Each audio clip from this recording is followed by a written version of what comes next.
Welcome, humans, and any celestial body else out there listening. This is Curious Minds, Infinite Answers. I'm your host, Courtney Christine Koskin. This podcast, simply put, is a mix of human curiosity and how, with the help of AI technology, curious minds can get the answers we seek. Let's get mind-bending and plunge deep beneath the surface of our everyday thoughts. Let's begin.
This episode is for anyone learning how to navigate attraction, boundaries, and self-awareness without losing themselves in the process. There are certain people who walk into our lives and immediately stir something in us.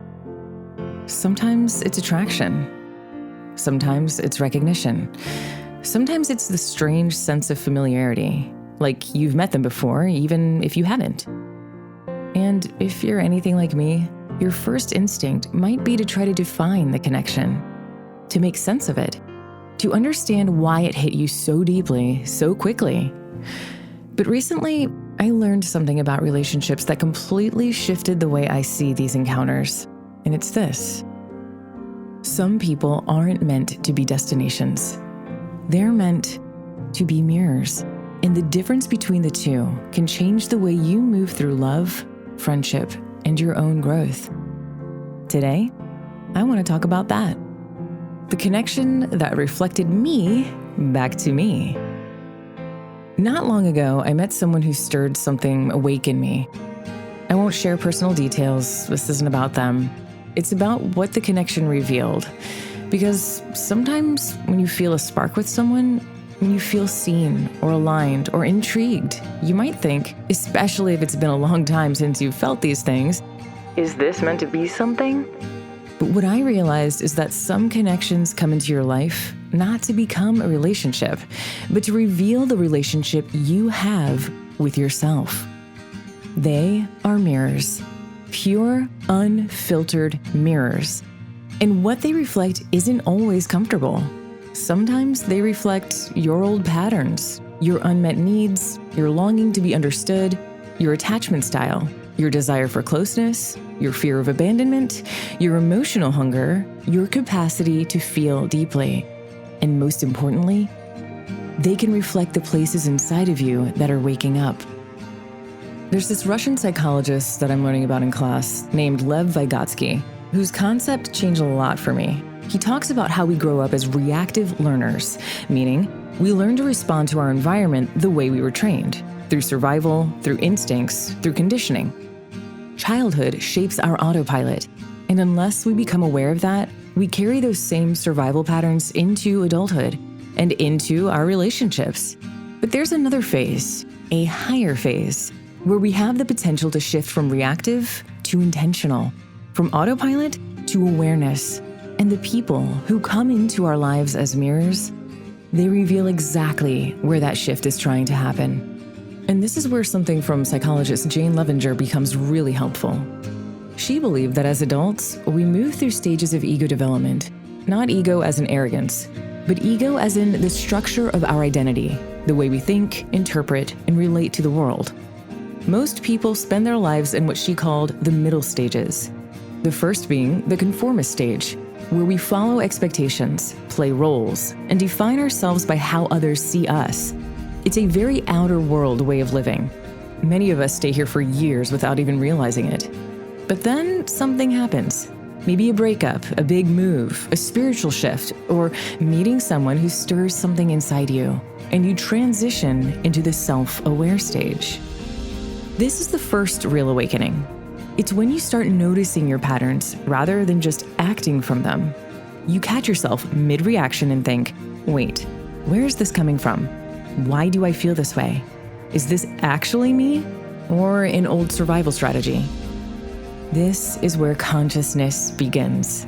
And beyond that is the conscientious stage, where intention finally replaces impulse. You take responsibility for your emotional patterns, you communicate more honestly, and you choose relationships with a clearer, deeper sense of alignment. Here's what matters most. The people who show up while you're crossing from the self-aware stage into the conscientious stage are almost never meant to be destinations. They're mirrors. They reflect the exact places in you that are growing, stretching, and waking up. And that brings me to the heart of this episode: how to tell when someone is a mirror and not a long-term destination.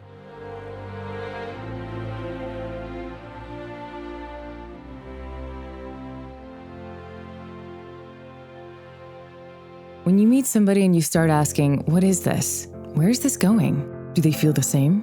And then we hope the higher self whispers, pay attention to why they're affecting you, not just how.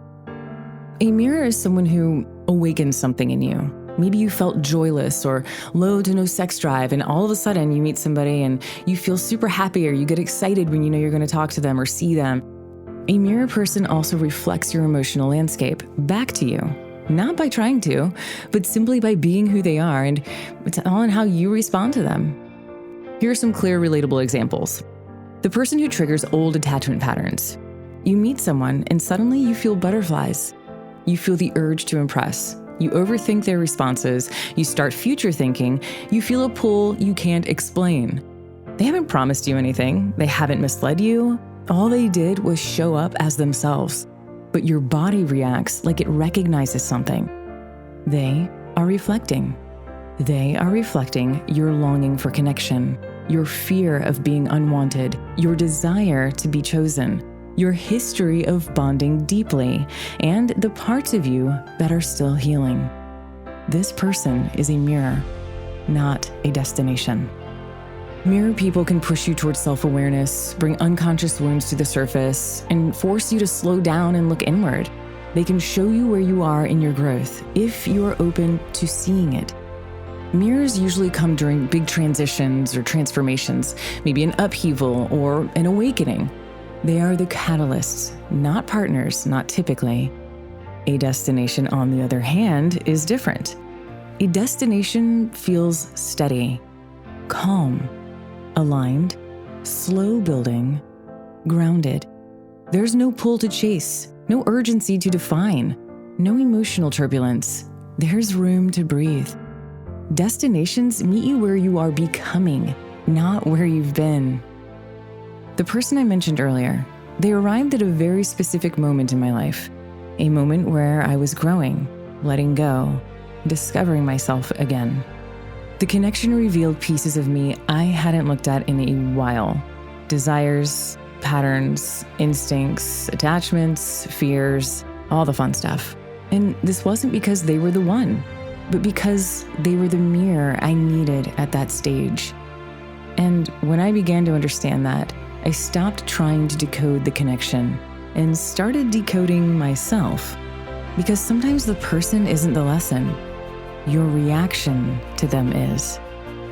Here's the part that many people hesitate to talk about.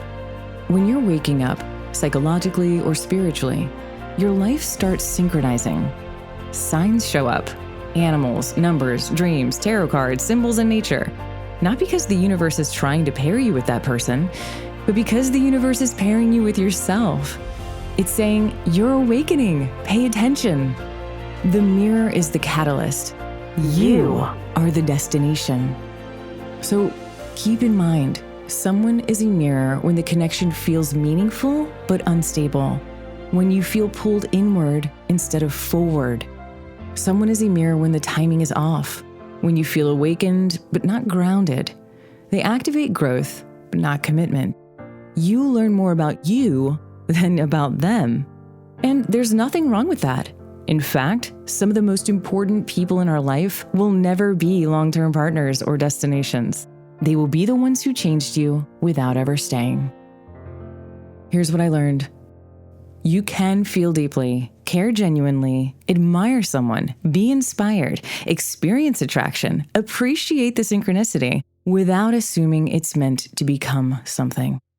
And you can honor a connection without trying to possess it. Inner freedom is knowing I can feel this fully without attaching my identity or my future to it.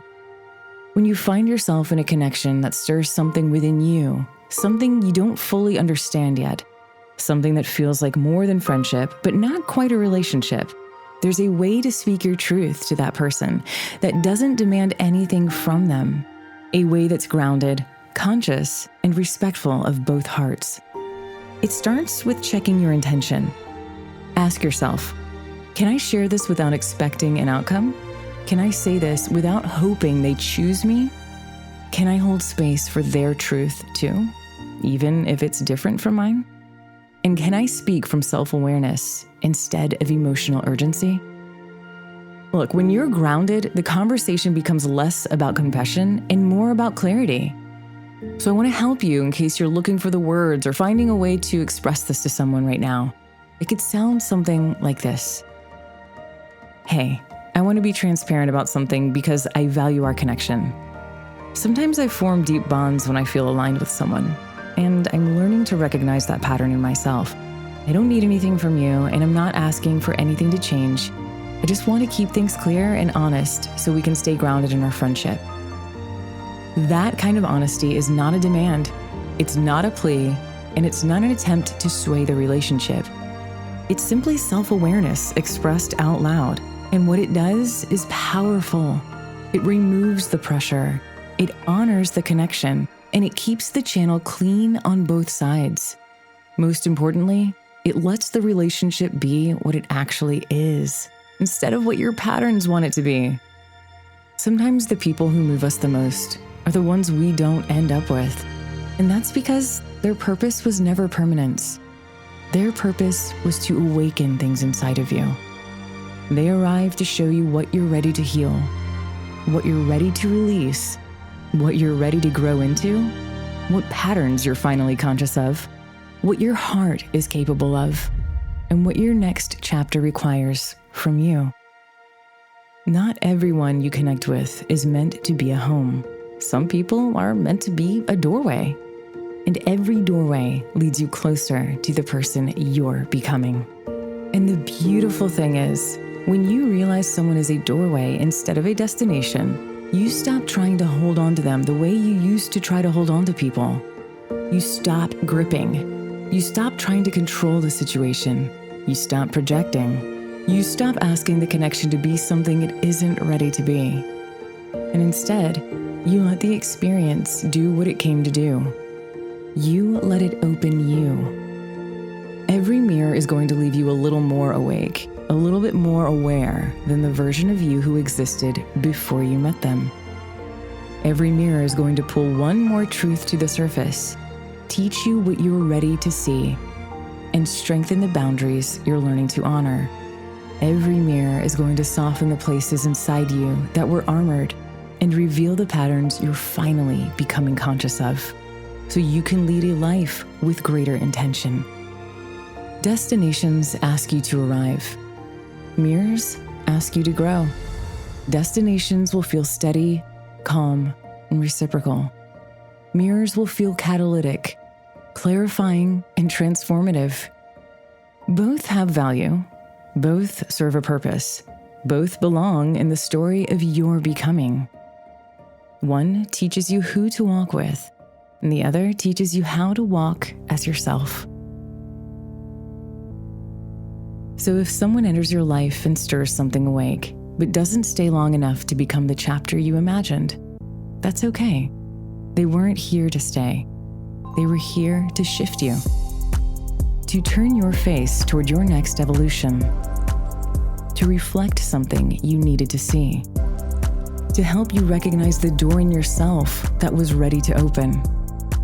When you can honor people for the role they actually came to play, not the role you hoped they'd fill, you move through relationships with more peace, more clarity, more self-trust, and way more emotional intelligence. And when the true destination does arrive, you meet them as someone who's already done the inner work. Someone who doesn't cling, collapse, or confuse intensity for alignment. Someone who can love with an open heart, instead of one who's built up walls around it. Mirrors are going to teach you who you are. Destinations are going to meet you where you've arrived. Both guide you home, but only one is meant to stay. I hope this episode resonated with you, and I want to thank you again for being here, in this moment. To all the mirrors and destinations in life, thank you for coming and going and staying when you did.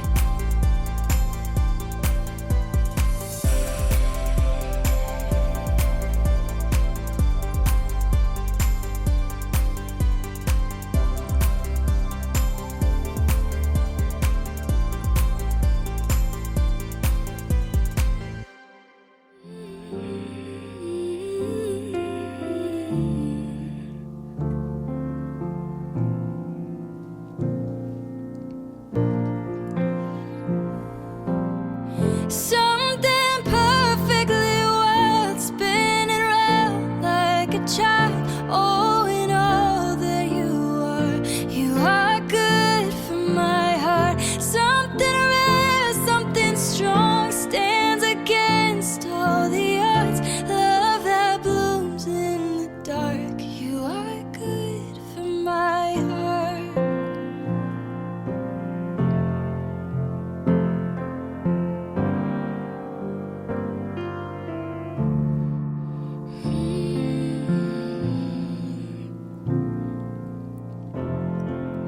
Nothing compares to feeling at home. The look in your eyes bringing peace to my soul.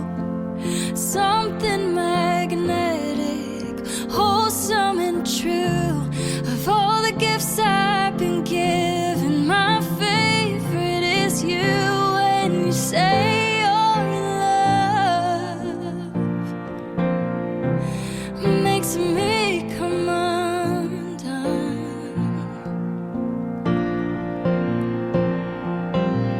Something perfectly wild, spinning round like a child. Oh, in all that you are good for my heart. Something rare, something strong, stands against all the odds. Love that blooms in the dark.